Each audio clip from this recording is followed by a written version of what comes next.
Assuming you've watched up to episode 7, everything has just come together in a way that's actually quite incredible. All these events that were seemingly unrelated have now been connected in a way I'm sure not many except Kaka would have expected.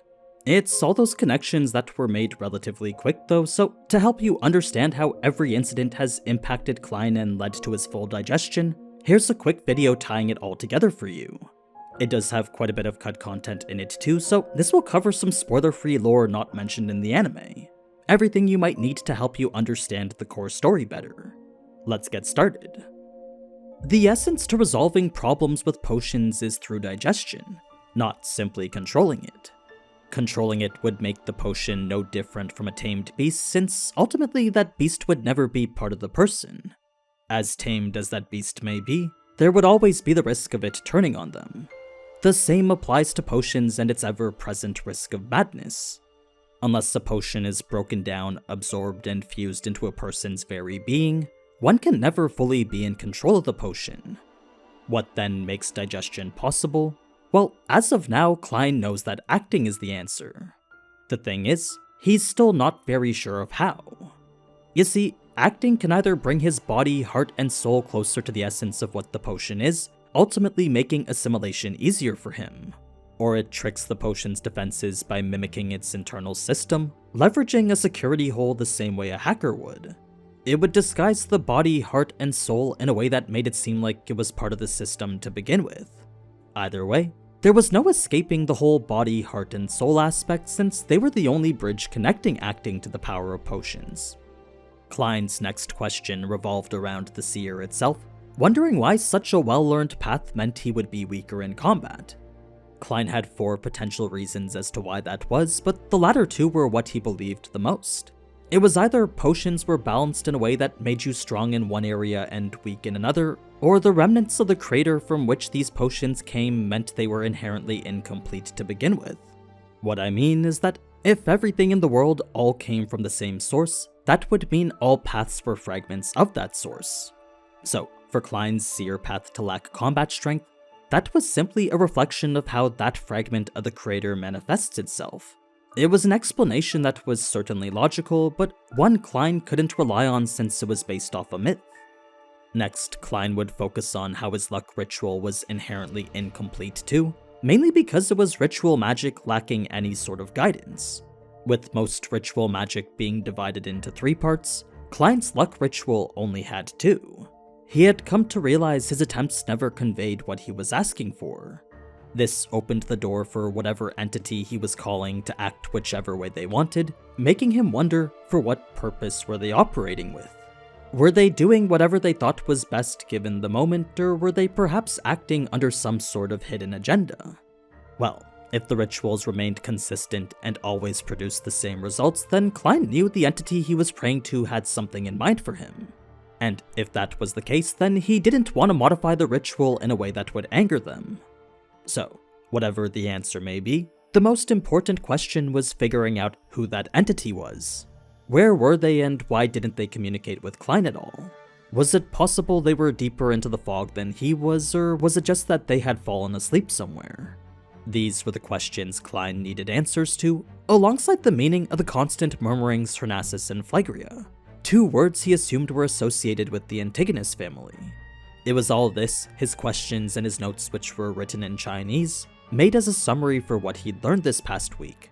He would do so every week after too, making sure to gather his thoughts as best he could. The thing about writing in Chinese though is that once those notes were finished, Klein would burn them. He would always make sure not to leave any traces of his connection to Roselle. Reason being that to reveal that would cause way more trouble than he could handle.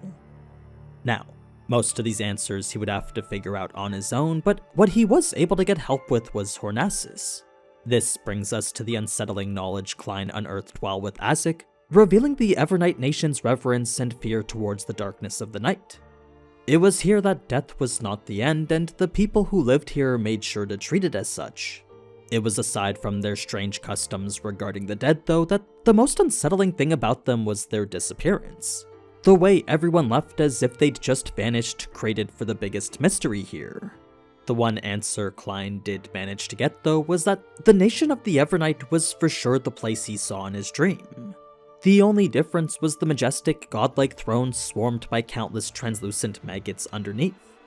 So, with headway being made on that front, it was here during this conversation that Isaac would bring up the idea of coincidences. This would lead Klein to reflect on if there were any, and from it he would come to see there were three. The first was the matter of the kidnappers. What was supposed to be an unrelated incident somehow led to clues regarding the whereabouts of the Antigonus family notebook, all which happened to be in a room conveniently next to the kidnappers. Next was the incident with Ray Bieber, since while he could have left Tingen and digested the notebook's powers safely anytime he wanted, he instead stayed close, allowing 2-049 to track him. It was a decision that seemingly went against common sense. Klein's colleague chalked it up to his semi-insane mental state, but Klein himself knew it was a bit too coincidental. Finally, there was the incident with Selena, a girl who bore witness to Vincent's secret incantation yet waited till her birthday to try it out, a day which also happened to be the same one that Klein was present. So, with these three separate incidents all being tied to the notebook, it was clear now more than ever that something was afoot. As Roselle himself once said, a single coincidence is encountered by anyone. Twice is still normal, thrice is when one should consider what internal factors are influencing those coincidences. So, while at first glance these incidents seemed to have lacked someone's involvement or guidance, the fact three have happened in such a short span clearly indicated otherwise. That's when Klein would go home to investigate these occurrences, using divination to find more answers. I do plan on making a video discussing divination and Klein's powers in more detail, but for now just know that whenever he tries to divine something, it basically means seeking knowledge about the future or unknown through the supernatural. There are various methods of achieving this, but the first Klein had used was pendulum dowsing, a method that connected his astral projection to the spirit world. By using the natural material which was his spirit pendulum, he was able to communicate with spiritual intelligences and ask certain questions. All he had to do was write it on a desk, repeat the question 7 times over, then see whether the pendulum had turned or not. If the pendulum turned counterclockwise, the answer was no or failure, but if turned clockwise, the answer meant yes or success. So, after asking his first question of whether the kidnapping was due to Beyonder elements, the pendulum's answer was no. He would ask several more times in different ways, but every time the answer would remain the same. As far as the spirits knew, there was nothing strange about the kidnapping incident. The same could be said for the other 2 incidents as well, indicating the answers he wanted weren't going to be found via pendulum dowsing. That's when Klein would switch things up to dream divination, repeating a question then allowing his astral projection to roam the spirit world for answers. The question this time was the true reason for Elliot's kidnapping, but once again, he could find nothing. The hazy dreamscape which would have revealed anything abnormal went to show that nothing was out of the ordinary. It was the same for the other 2 incidents as well. Now, normally Klein would have ended his investigation there, but because it was Isaac who told him to be wary, Klein knew he needed to keep going. Assuming there was in fact a higher power at play here, it was very possible his divinations weren't working due to outer interference or just not being a high enough sequence.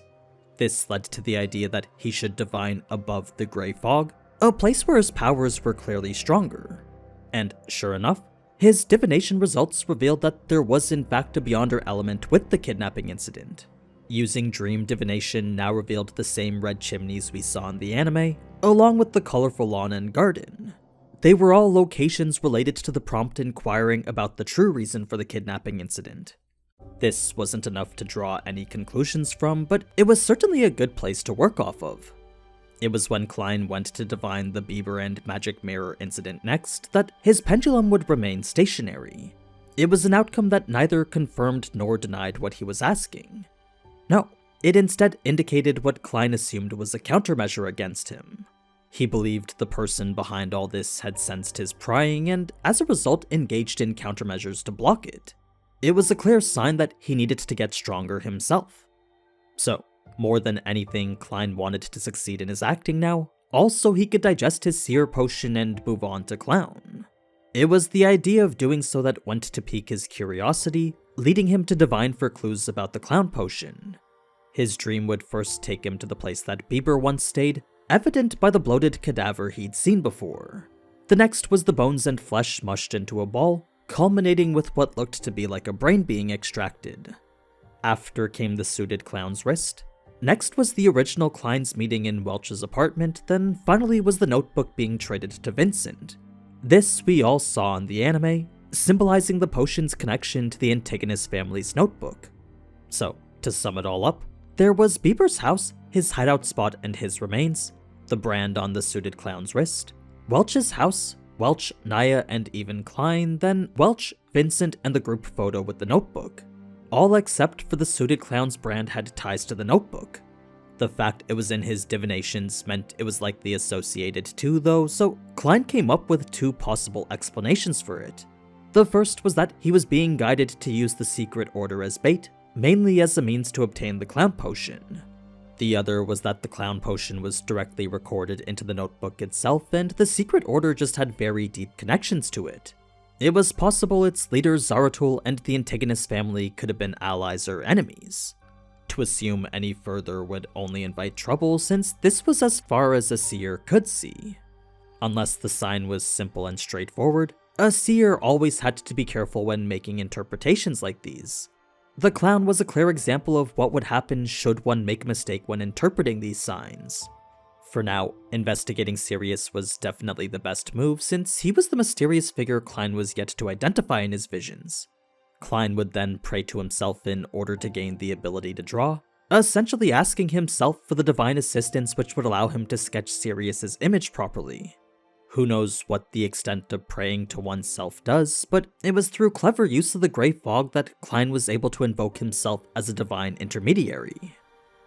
Now, it was prior to discovering the last acting principle that Klein would first make steps towards that revelation. It was a concept that would lead to his full digestion of the potion, one which centered upon how minuscule a seer was when compared to the vastness of fate. With them only seeing a hazy corner of what could only be considered an endless ocean, a seer needed to know what they received from it was always revelations, never answers. Yes, they were within their rights to reflect on them and learn from them, but what they needed to remember was to respect and revere them too. It was of the utmost importance to decipher these hints with caution, never overstepping their bounds to think that they were the ones in control. It was upon understanding this that Klein's spirit vision had become clearer, indicating his seer potion had digested further. That, however, is only one of the factors of digesting, since to act the seer also means to exemplify that understanding with his actions. So, by helping others interpret revelations while also maintaining their fear and respect of fate, that also helps the potion to digest too. It was a method of acting the suited Clown had helped him pick up. Without him and his sacrifice, Klein would have spent a lot longer trying to figure out what it truly meant to act. So, to tie everything all together now, the antagonist family's notebook serves as the centerpiece for all that's happened so far. The secret order had lost possession of it, then eventually it ended up in the hands of Welch. Their interpretation of it then spurred the original Klein to commit suicide by gunshot, bringing about Klein's transmigration immediately after. The incidents of episodes 2 to 6 were then these fateful coincidences, all leading Klein to the notebook, seemingly orchestrated by someone of a higher power. The notebook is still actively being searched for by the secret order though, the leader of which influenced Roselle, who then influenced Klein to choose the seer path. The notebook potentially contains details regarding more of the seer pathway, a path which is now known to be that of the antagonist families. What we just found out in episode 7 is that the notebook ended up in Welch's hands due to a mutual connection between Sirius and Vincent. Sirius was a member working for the Aurora Order, a new organization we see planning some sort of doomsday plot. It's all that's followed up by the revelation of divination not being all-powerful, the final understanding Klein needed to come to in order to fully digest the potion. It's a climactic cliffhanger alongside that of the Aurora Order. But yeah, that's everything going on in Lord of Mysteries so far. I know this isn't the format of video that I usually do, but considering the way the anime is jumping between chapters connecting story events later, I think the best way to approach this is to do lore dumps after the fact.